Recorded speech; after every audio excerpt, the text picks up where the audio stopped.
Unspoiled Network podcast. This is Spoil Me, covering Dandelion Dynasty, Book 4, Speaking Bones, Chapters 42 and 43. Sorry, guys, it was No, I lie. 40 and 41. There we go. Chapters 40 and 41, The Battle of Pan start Part 1, and Chapter 41 is Reunion. I'm so sorry. In these chapters, it looks like maybe Phyro isn't doing the thing I was afraid he was doing. I don't know how much to believe that.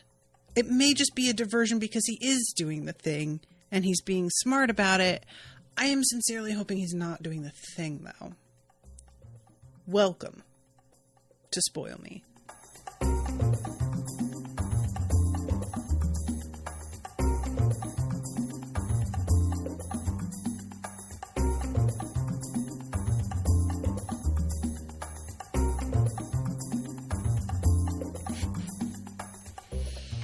Welcome to the show, everyone. I am Natasha. Thank you very much to Kyle for commissioning this episode. I am really,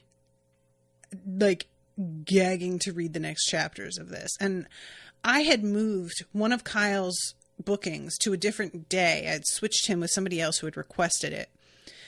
Thank you, Kyle, by the way, for being so flexible all the time. And in moving it, I took these chapters and put them in the wrong place. Like it says in the booking. So when it moved to a different place in the calendar, it confused things a little bit. So what it says I should read today are actually the next two chapters. So I was going off of that, but it's because I had to change things around. And I almost started reading the next two chapters because I read these way a week and a half ago, right after recording, because I wanted to know what happened. And so when I opened it up and saw the next two, I was like, oh, sweet. And I had listened to literally a minute of it and was like, wait a second. I don't think I recorded on those last two chapters I read, though. Did I? I had to go and double check. And I was sorely disappointed because I really, really wanted to read the next ones. So anyway, the Battle of Pan Part 1 does not go how I was thinking. I thought we were going to begin in the midst of the battle itself. And it turns out, not only are we not doing that, but it's still a little unclear if there's going to be a battle the way everybody thinks. So we start off with Kogoyelu and Ayamazoti, and they are running to Gia to inform her about the invasion. I'm calling it an invasion. I'm not sure that's the right word.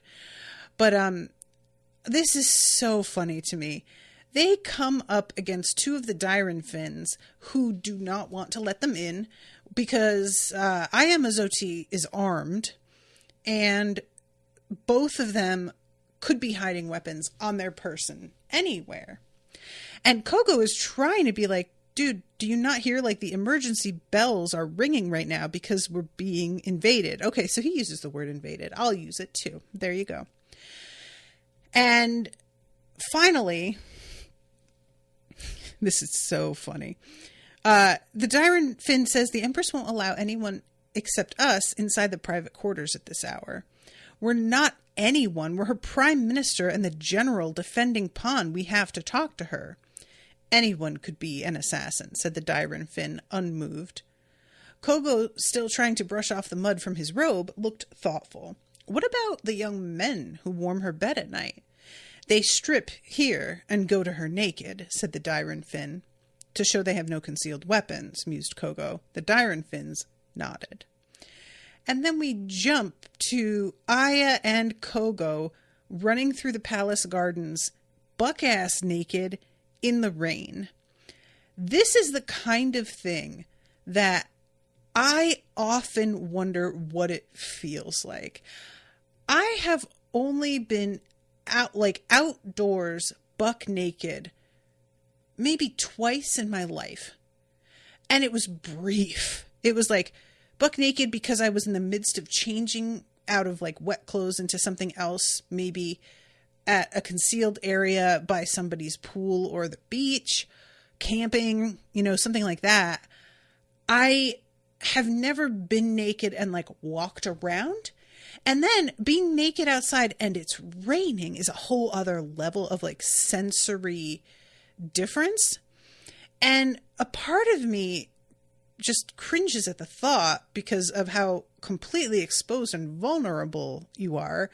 And another part of me is like, that sounds like it'd be nice, just like completely connected to the rain falling on you in a way that isn't like, oh, my clothes are getting wet and they're starting to stick to me and they feel heavy and cold.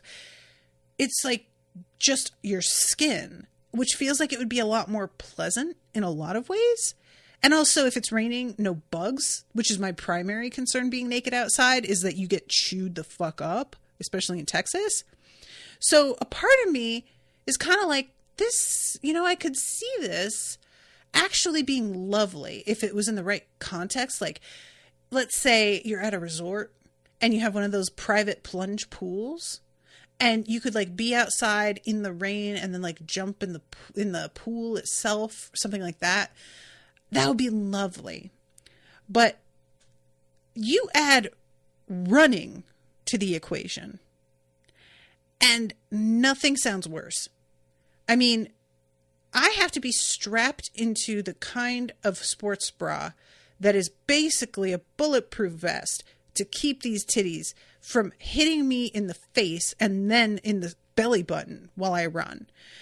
I can't imagine naked. Like, I would have to just hold them to my body as I ran. And that's just one part of me that's jiggling. And then you have no support on your feet because no shoes. Like, this sounds in this context so terrible. And plus she's like with Kogo, who is an old man, but she's young and lithe. And there is no way to not be like, this is unfair. This old man, he's going to be leering at me. And what do I have to look at? Which is, not necessarily even true. I don't get the sense Kogo Yelu is leering at Aya at all. But I can't help but think that. Ms. T says you add running to any equation and it's worse. Word. So she is so embarrassed that she can't even speak, standing there dripping naked. And Kogo Yelu is the one doing most of the talking. And she asks them, Gia says, what have you done in response? I've dispatched 3 Imperial airship squadrons to Lake Tututika. And Gia is like, all right, that seems like a lot. I just, and it's probably a diversion. And I love that what, Aya starts to say. She's quoting her mother. When strong in numbers, bring the war to the enemy. When weaker, let the enemy come to. And when Gia's like arguing, I need you to think, not fight a war on paper. Kogo interrupts and is like, I think the strategy is sound. Fighting near Pan will lead to panic and greater destruction. And we know the Emperor does not have a large army. And we get this moment from Gia. Do we? We now know that Zomi had been conspiring with Phyro for years to push us into a war. You and Gori have taken over the Farseers. Can you be sure they're telling the truth? You're basing everything on the goodwill of my son? And when he says, like, I don't think he wants to plunge this country into civil war, and he could have mutinied off the coast of Rui and led his army to march on Pan there. But he didn't do that. He went into exile. And he's saying all of these things. Let's see. Even now, he has not openly rebelled, and most people believe he is simply missing, perhaps a hostage of bandits. I think you overestimate how many people believe that story, said Gia. Nonetheless, Phyro has not called on generals loyal to him to rally to his cause. He's angry with you, but I don't believe he wishes to destroy the peace of the House of Dandelion. And she says, since you're such an expert on his thinking, perhaps you've been in closer communication with him than I understood. Do you wish to initiate a coup and bring me shackled to see him? And it's like, girl, Gia is such a great character because there is a part of me that understands where she's coming from in so many ways. I don't think her arguments for certain things are even wrong. I think her goals make sense and her methods are really, really what's questionable. And here I want to be like, God, you do not need to be this paranoid. But then I'm like, maybe she does though. Like she points out Zomi, and I'm thinking how close to her Zomi was, how high in the ranks she had been, for her to have been conspiring for literally years. Maybe she does need to be this paranoid, you know? The thing though that happens here is when you get this paranoid, because there are so many possibilities of people working against you,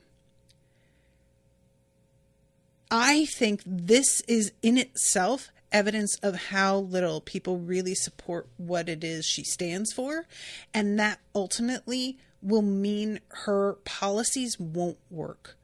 Because what Gia's entire big scheme has been, for the most part, is she wants to institute a bureaucracy to ensure that there are checks and balances to create fairness where there isn't any naturally, so that people's biases and personal connections and personal loyalties won't be what everything depends on.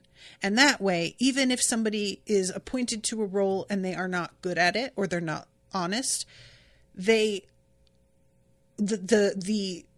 whole mechanism will still continue to function the way it should. And that one person isn't going to throw it into chaos because they have chosen to do something differently. And I completely believe in that thinking. Like, I understand what she is worried about. And I think that's a genuine problem. Like, I really get it.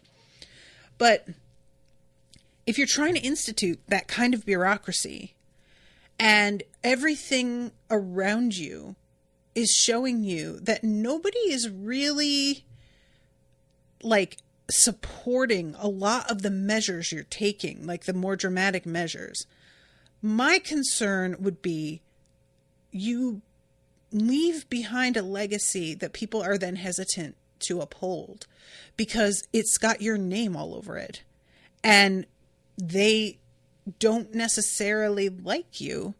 And that will color the way they approach any, bills, for lack of a better word, or edicts that you have left behind. It's sort of like, how when Americans were asked, are you for or against the Affordable Care Act? 80% of Americans were for it. But when they were asked, are you for or against Obamacare? Like only 40% were for it. But Obamacare is the Affordable Care Act. It's just that when you name it something associated with a person that people don't like, then it can sink the whole thing. So that's my concern. And I'm not trying to say that everybody disagrees with Gia, because we see a little bit later, one of the soldiers who's in charge of the airships actually admires Gia and thinks that the peace that she has brought is ultimately a good thing, that is a noble goal. But there's just a sense from everybody, even when they agree with her, of that same thing I was saying, where it's like, yeah, but the method, like, peace at what cost? Where's the line, So she asks, do you still believe peace with the Liuku was the right decision? And Coco says, with all my heart. And she asks Aya, and Aya says, my charge is to secure Pen against enemies both foreign and domestic, and I will do so to my last breath. Aya had been more shocked than anyone else when she found out that Phyro had disappeared after the failed invasion of Rui and Dasu. Having become a proponent of Phyro's military plans, it was difficult for her to choose between her instinctive desire to obey Gia, the holder of the Seal of Dara for most of her life, and her admiration for the man who had always been like a brother to her. But so long as Gia was the holder of the Seal of Dara, she was the regent, the one and only rightful ruler. Her own mother had ended up as a traitor for promoting the claim of Phyro to the throne over the claim of Timu, for trying to arrogate to herself an authority that she didn't possess. She would not make that same mistake, even if her heart bled in sympathy with Phyro's rage. And I think that's really compelling, and I can't recall if this was specifically mentioned by Gia, but assigning Aya Mizzotti after knowing her mother was disgraced is actually kind of a stroke of brilliance, because there is going to be nobody who wants to prove their loyalty more and clear their family's name and legacy. I mean, that's a stroke of brilliance if it's what she was planning. So Gia is like, look, you're both right. He just wants me. And he wants like a one-on-one confrontation. And Kogo is like, there's a good chance we'll defeat him pretty quickly. If he's going to resort to violence to seize the throne from you, it's perhaps that's maybe we should have expected that because of his nature. Once he's been seized, in time he'll come to understand your wisdom. And Gia says, understand my wisdom, and then kind of like laughs to herself in a bitter way is the way it's described. So they all get together for court, but it's like the middle of the night, so everybody's kind of a mess. And the info they're getting, airships near the coast of Lake Tututika are holding their positions. New airships sighted to the north of Pan at a distance of 10 miles. More airships? Aya blurted. How is that possible?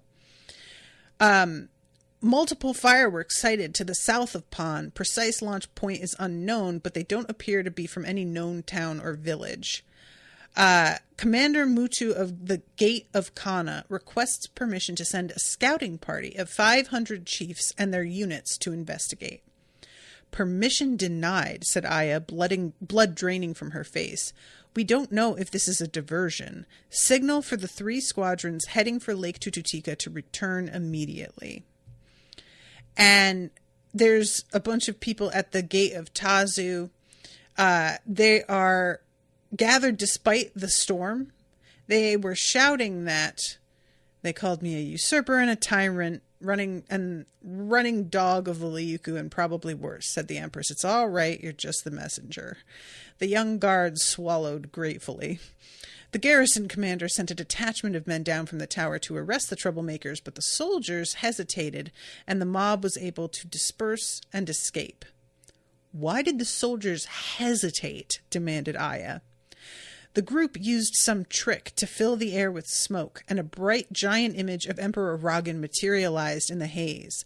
Some of the soldiers knelt down to pray to the emperor, and the rest refused to advance against the mob. The garrison commander is having them whipped. You hate to see it. This whole thing with like the smoke, this is fascinating to me. I love this whole thing.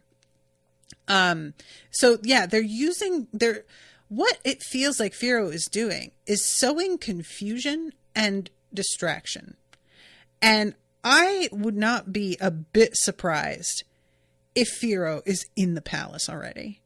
Like, it just feels like all of this is meant to pull everybody away from the palace doing a million things. And Gia, she won't be unprotected. Her Dyran fins are so loyal. But I just think he's got... I believe the one-on-one thing that she's saying, like the romantic notion of the imitation of his father and the hegemon. However, I don't believe that it's to kill her the way Gia thinks, you know? I may be wrong. Like, what I would ideally think is happening here is actually we've got all these things going on here to distract them and think we're invading, when really what Phyro is doing is attacking the Liuku after all. Like, he has decided, oh, you think you're going to rein me in? I got news for you. I am going to, like, go underground for a bit until I have built up what I need to go after them myself and make it look like I'm going after you so that you will not be able to stop me or get in my way. And I don't even know if he has that amount of resources, because even just creating diversions in one spot while he does another thing, that is still like the number of airships that they have made with these little, what are they, ornithopters? That's a lot of those little guys. I don't know if he has enough to do that. I really don't have a good idea what he's working with these days, you know? So multiple members of the College of Advocates are kneeling outside the palace, demanding to know the whereabouts of Farsight Secretary Kidosu. Not a very large army, did you say? Gia looked at Kogo, a bitter smirk on her face. Kogo bowed. The Emperor is resourceful. Aya felt the claws of panic scraping against her throat. The intelligence from the Farseers had never indicated that Phyro had the manpower or resources to assault Pan from multiple directions, or that the city was filled with saboteurs. Her defense plan was in shambles. And she says, we don't need the soldiers to even mutiny. If they hesitate, that is going to be enough. So finally, Aya chimes in, and she's like, all right, look, he just doesn't have the people for this. He straight up doesn't. A lot of this has to be diversions. The truth is, there is one particular attack that is the real attack. And Gia is like, well, we can't send people in every direction. We can't tell where the real attack's coming from. And Aya says, yes, we do. We can. The Emperor was a close student of my mother's tactics. She was skilled in the use of feints and surprises, and she always said one should confuse the enemy by making apparent feints the real strikes and apparent weaknesses strengths. The airships in the west were sighted first, and they remain the farthest away. In fact, lookouts say they haven't moved at all. Those are the least threat. They are bait. And the Empress, that's the Empress saying they're bait. The intent is to draw our air force away from Pan. That's exactly what the Emperor wants us to think, because the assault from the west appears most like a feint. It must therefore be the only true attack. Emperor Ragan always said, once you have worked out all the odds, you still have to toss the dice and take that leap of faith. I am certain the Emperor is in the west, and we can end this quickly if we focus our efforts there. And honestly, it doesn't seem like she's correct, but I also understand this reasoning, and I think it was pretty well thought out. So I don't think she's correct simply because I don't think he's attacking. I don't think it's what it looks like at all. But I think if he were, that she might be right about how this worked, you know? So this is when we go to Admiral Temeruri. She is a veteran in her, I think, 40s, because it says that she's a 30-year veteran. And she had been a bastard from a merchant and his chambermaid. She and her mother were kicked into the streets to fend for themselves before she was a week old. Temeruri was the name of the merchant's biggest competitor, and this bit of symbolic revenge was all the girl's mother could muster. And this is one of those things that's like such an old story, but also so fucking gross. Men raping their staff and then kicking them out for getting pregnant. I mean, tale as old as time.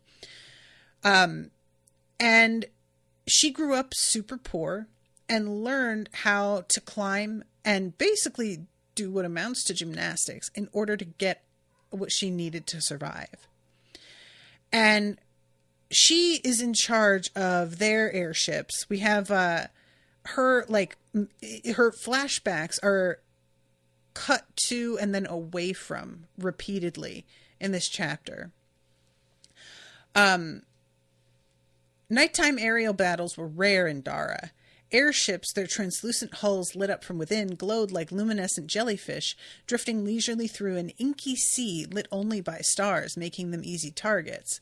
Thus, airships that had to fight at night operated in stealth mode, much like underwater mechanical Krubins. These tended to be small skirmishes involving a single ship on each side.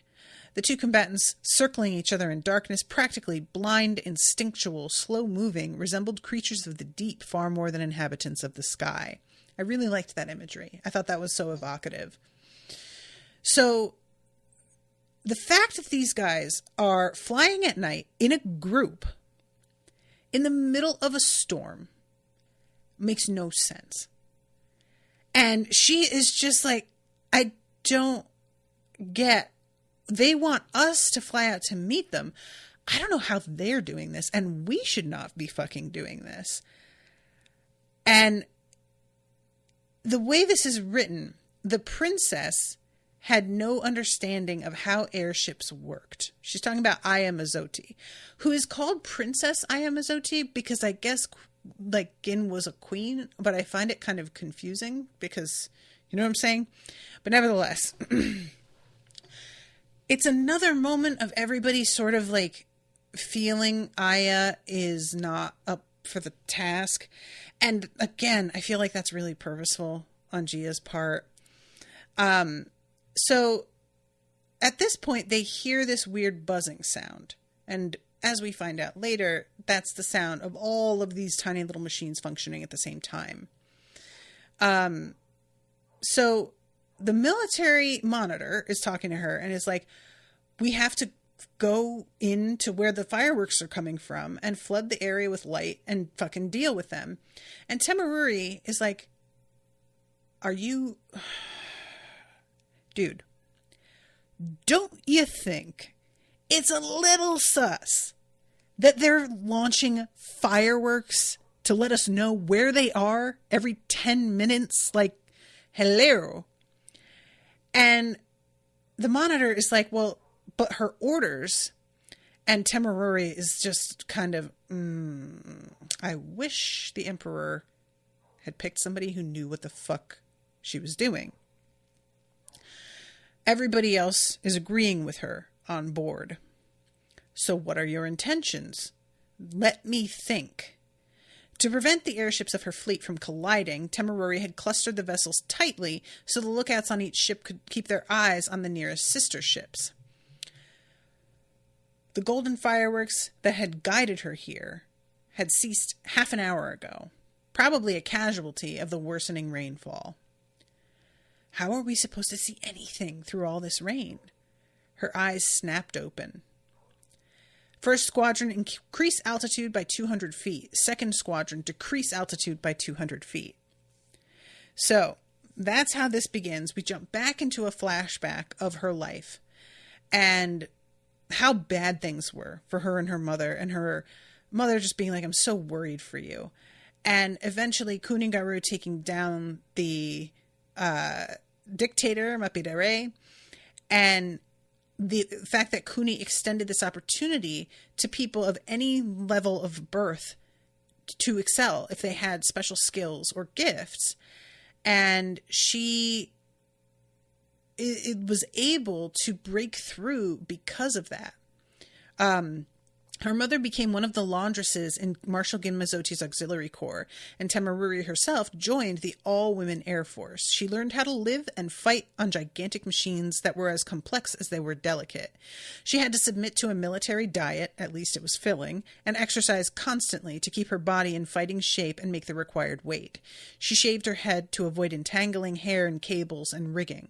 She learned to pull oars for hours at a time until her back screamed, to patch leaking gas bags in a storm thousands of feet above the roiling sea, to close valves and clamp hoses under fire, to launch battle kites and drop burning oil bombs while surrounded by chaotic shouting and conflicting reports. She learned to read gauges and adjust trim, to repair the lacquered hull and mend the silk rigging, to make the dangerous leap onto a thin mooring mast to anchor the ship, and to cut away the ballast cables for an emergency takeoff. She scrambled up poles, swung from girders, raced across precarious catwalks that groaned and clanged as her vessel buckled and twisted in the wind. She undertook these duties with joy because her acrobatic skills, developed out of the need to survive, made her a valued member of her crew. And you guys, this spoke to me in just having a skill that translates so beautifully to something that had never really occurred to you as a, either an option or even a possibility that was like open to you. And I hate heights. So much of what's described here sounds so terrifying to me. I'm playing Zelda right now, and it is the tamest in terms of like, occasionally there's platform jumping and stuff. I cannot tell you the anxiety it gives me. I have had to hand my Switch over to Owen to get me through a few areas because my blood pressure goes up so high, even in this game.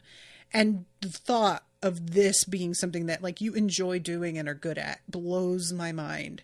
But I just love this for her. She sounds so tough and cool.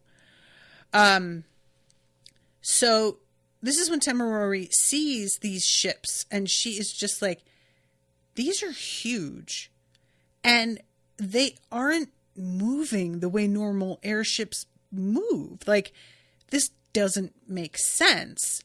And there's a sense of such awe. And she's like, I can tell just by looking at these fucking things. We're not beating these. There's no way. And she thinks about how a decade ago was the first time she had ever seen something that was so awe-inspiring to her. And this is when we get a flashback of her getting an award from Kuni and him asking her what's the thing she dreams of most. And she admits a world where we don't have to fight. And she's like, she's thinking, I'm a soldier and this response is probably not what he wants. But instead, he's like, that's exactly what you should be dreaming of. That's the best dream to have. And she's really surprised and like gets teary-eyed because she did not expect that. And he tells her about all he's heard of her and her talents.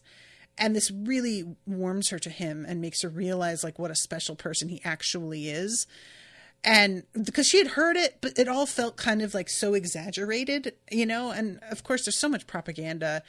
Of course you don't really trust that sort of thing, So afterward, when things begin to happen with Gia and a lot of the, the fighting men and women discharged from service, there's a sense for her of almost like, this is what I wanted. I would love to not fight anymore. It looks like we're getting in that direction. Then the Ryuku show up, and at first she's like, oh, sweet. We'll, go up against them and fight them because they are doing horrific things. But she doesn't want to do this again. And her mother is like, look, sometimes you've got to sacrifice. And he saw in me something I had only dreamed of, and then he told me never to forget that dream. And so she had left her mother, left her children, left her husband to volunteer for the Marshal's hopeless cause. The sight of the Marshal's new Imperial airships astonished her. Deprived of the lift gas from Mount Kiji, they stayed aloft by the power of new gas extracted from fermenting manure.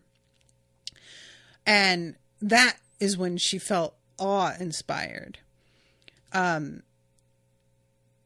The fiery wreckage crashed into the Ryuku city ship, and miraculously she survived that encounter and was rescued, though her left arm, mangled and burned, had to be amputated.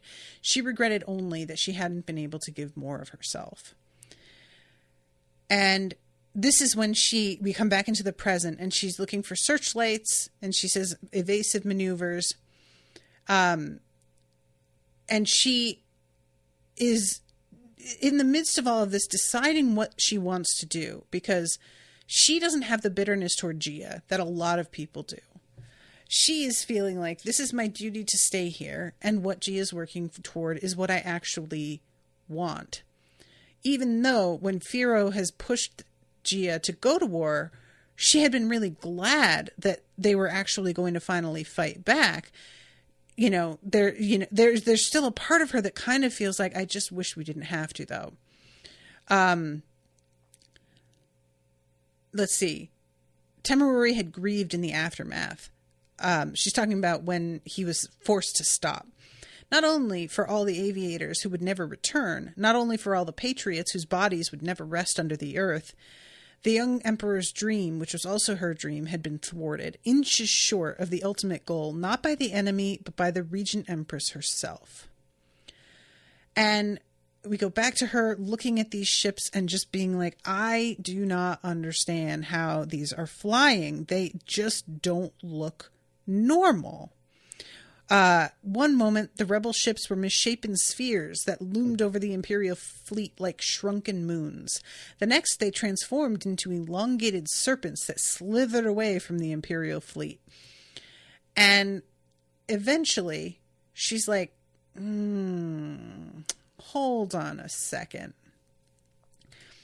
And the monitor is like, what are your orders? You've got to do something. Tell the crew to stand down. We'll launch no weapons and initiate no boarding attempts. Admiral, I must remind you that our mission is to seek out and engage the rebels.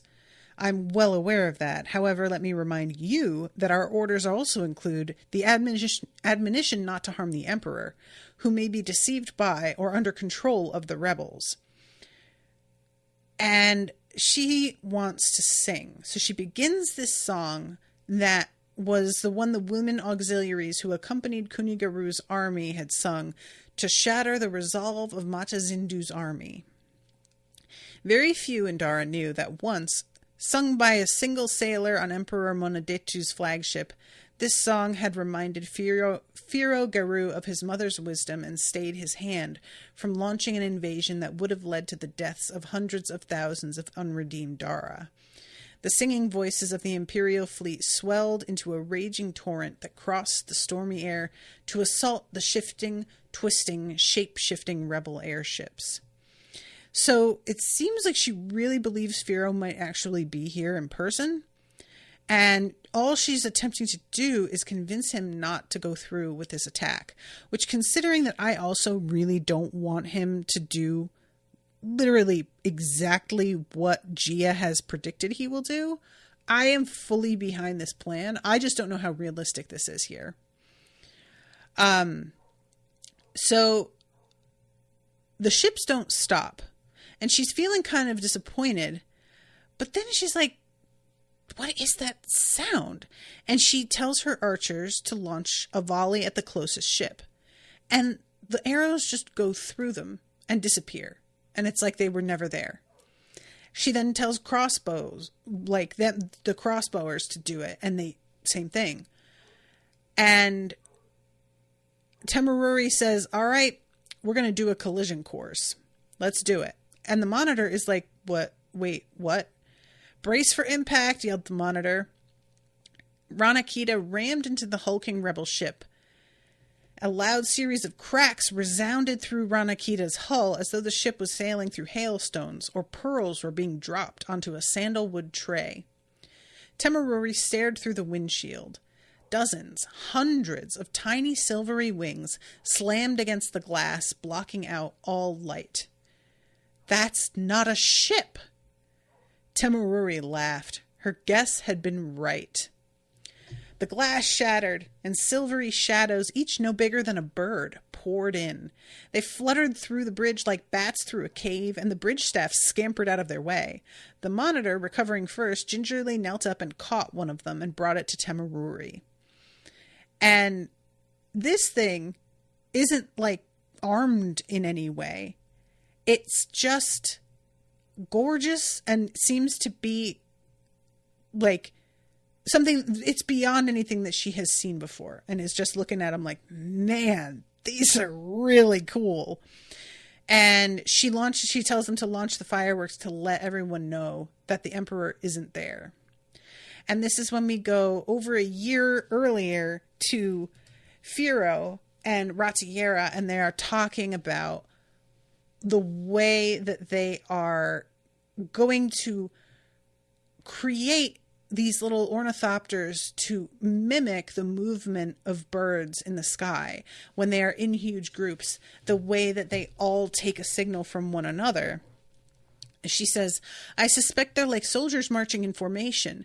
The individual soldier inside a formation doesn't think about the big picture. His concerns are limited to keeping pace with the man before him, neither too fast nor too slow, and not bumping into those on his left and right. All the individual soldier or bird needs to do is react to its neighbors. I equipped the mechanical birds with reed feelers and connected them together with short bits of string. They were instructed to stay aloft and maintain position. As they bump into and pull against their neighbors, the gyrostabilizers adjust their position automatically. Yet though the motion of each bird is essentially random, the flock as a whole moves as though it had a collective will. And that's a really cool image. It also makes me think of schools of fish, which they can be even more high impact in terms of the way they look because of how shiny they are, depending on the light. Very mesmerizing to watch. And this is when he's like, well, how is this going to be useful? And she's like, well, sometimes I just build shit because it's fun. And they all start to come up with like different things that these little ships can be, like the shapes they can make. And the last one they come up with is airship. And that must be when he came up with his idea of how this could happen. So we go to chapter 41, titled Reunion, but we don't actually get the reunion here. And it's already like we've jumped ahead to her being with her family and, her sons at the very least, and their creation of this like new community here. And I'm trying to find the spot. Here it is. What words could be adequate to describe the reunion of long-parted friends and fate-sundered kin? What poetry could be up to the task of capturing the laughter as Thera embraced her sons, or the tears of Kunilutika and Giantika as they kissed their mother and learned of the death of their father? What song could catalog the expressions and sentiments as Sataari mourned Ajulek, tongue of the every mother? So this is the thing. Here is my feeling on this, and this is not entirely fair. My first thought is, sir, I don't like this. I want to see at least the first moments, and then you can like jump ahead. I do not like jumping into things after a moment I have been waiting for is over and done with.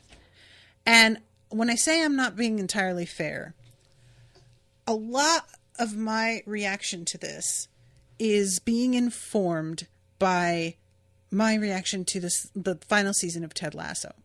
No spoilers, but there are so many moments in that final season that the show literally skips.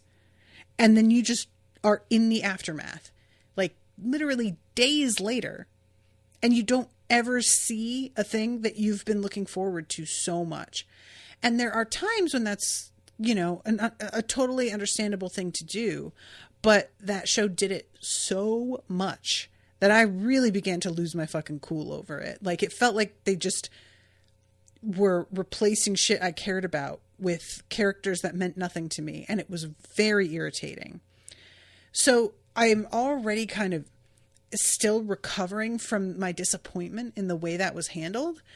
And the fact that he did that here, and I was like so excited to see Thera realizing her sons were here, and for that like realization to come over her that they came here as a means of doing something that was taboo to keep themselves safe, and to find out these folks had also done that. I really wanted this moment, at the very least, of her just seeing them, and we could have her eyes rest on them and tears come to her eyes, and maybe she falls to her knees, because I probably would, and then cut away and we jump ahead a little bit. But I don't like this, where we're going to just skip it all, have a couple pages of her like just doing daily chores, and then the writer is going to be like, well, that kind of thing is hard to write, so I don't like it. I think it's like kind of weak sauce to also address it in that way and just be like, well, words can't describe. That's your job. Figure it out. Words can describe, actually. So go ahead and do it. So anyway, that's my unfair analysis of that moment. And I hope he doesn't fucking do that again, because I don't want the same shit with just skipping things. So they are farming. And they're realizing, like, she is talking about what they found in the barrows and the fact that it clearly had been the way they used to live was via farming.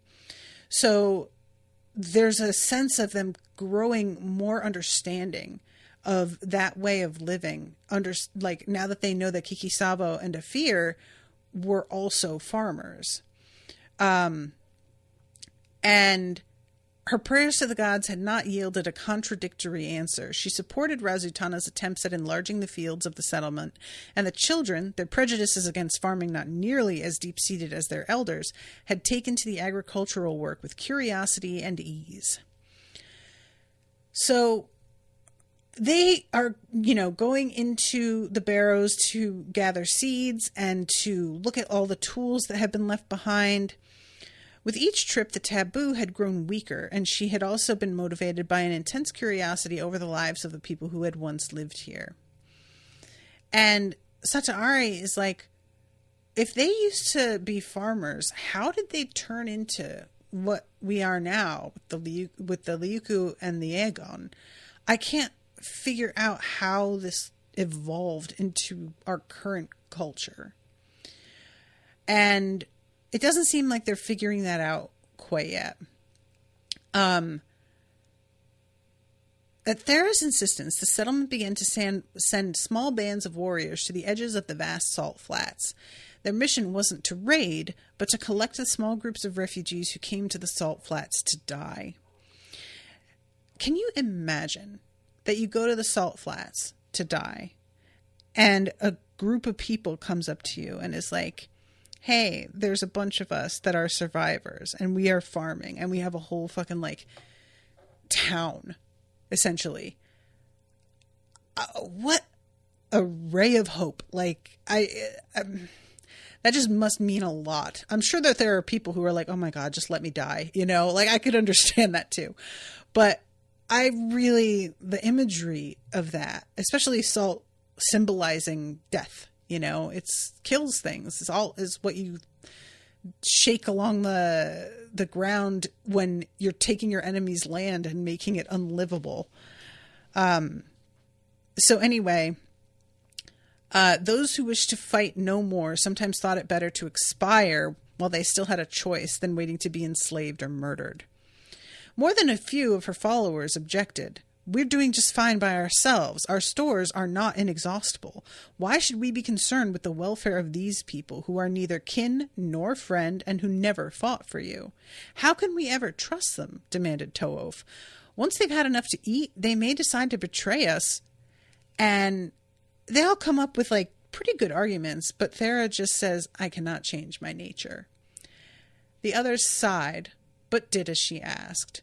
And there's something about the fact that she has just decided, listen, guys, you know the fucking deal. I'm not going to keep explaining myself. I am what I am. And you fucking know who I am. Can we not do this every time that I feel in my soul? I don't know why, but that really spoke to me a little bit. So at this point, she's not really looking at trying to become the PECU of everything. Sataari is just man, we could prove that it's valid. And everybody else is come on, you know what Thera's going to say. The breath is gone with the life that made it, said Thera. What would I not give to hear my beloved's voice again? But he is already among the cloud Garinnifins, and we will hear his voice no more. And Kami is thinking about her saying, what would I not give to hear my beloved's voice again? And she is just it's on her mind for some reason. she had come to appreciate the power of the voice in a way she never could have in writing-dominated Dara.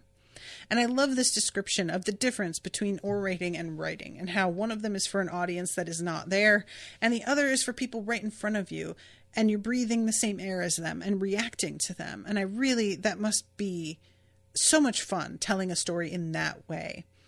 Because, even with podcasting, like right now, live, I have some people here, but I can't really see your reactions unless you type them out.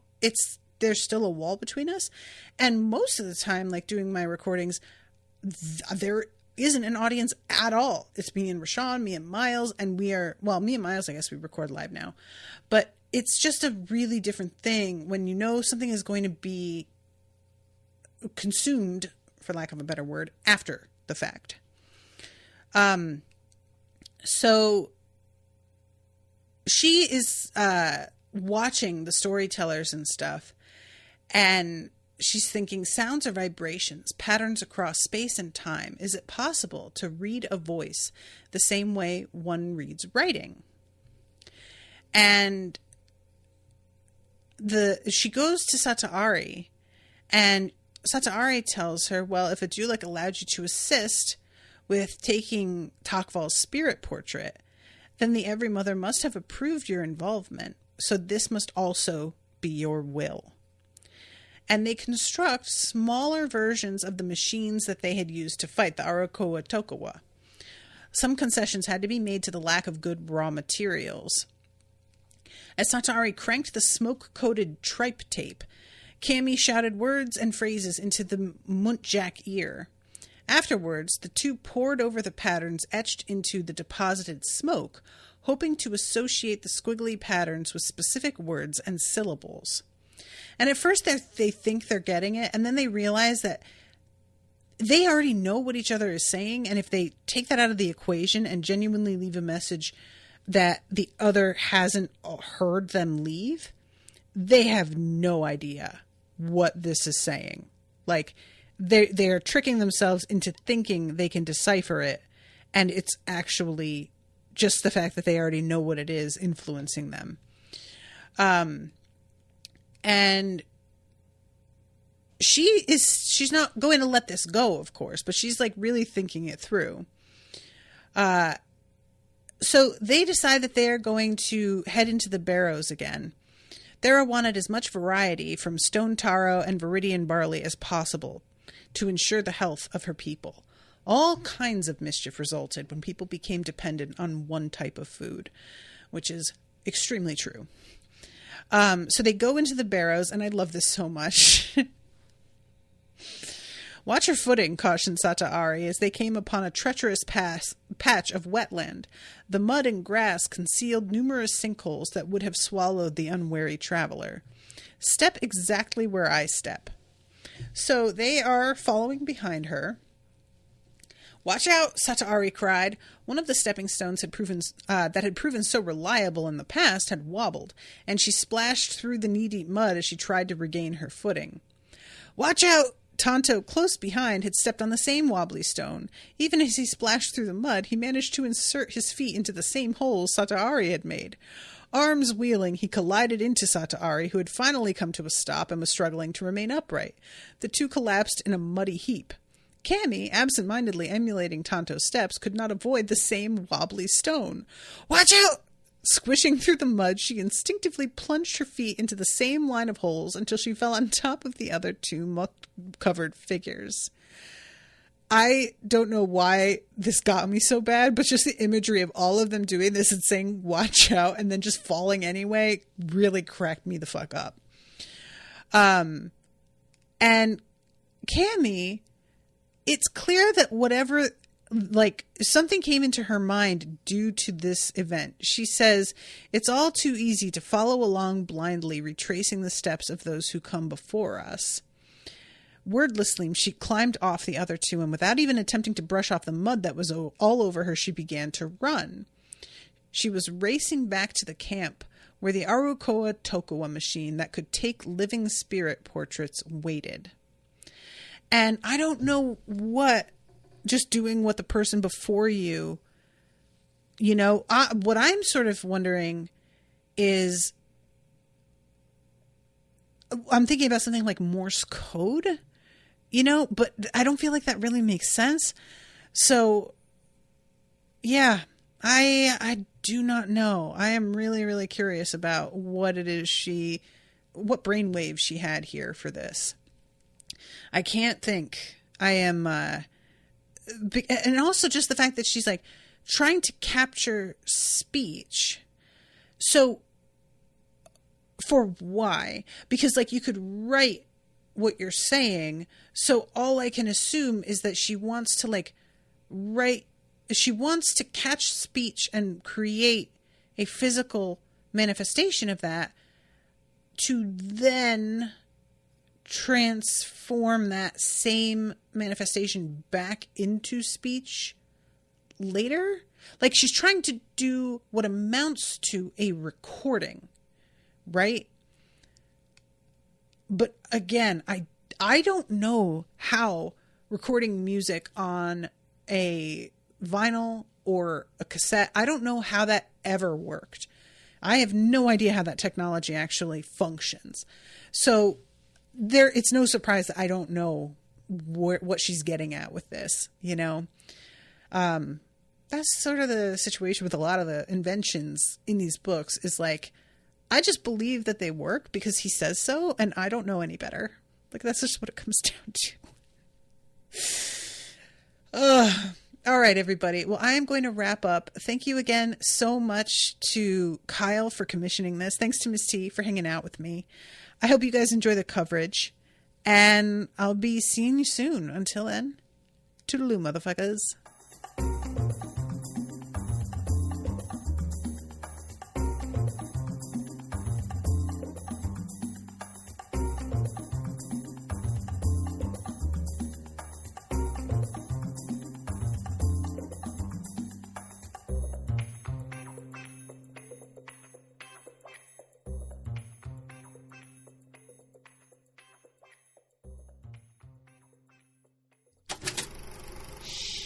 That was an Unspoiled Network podcast.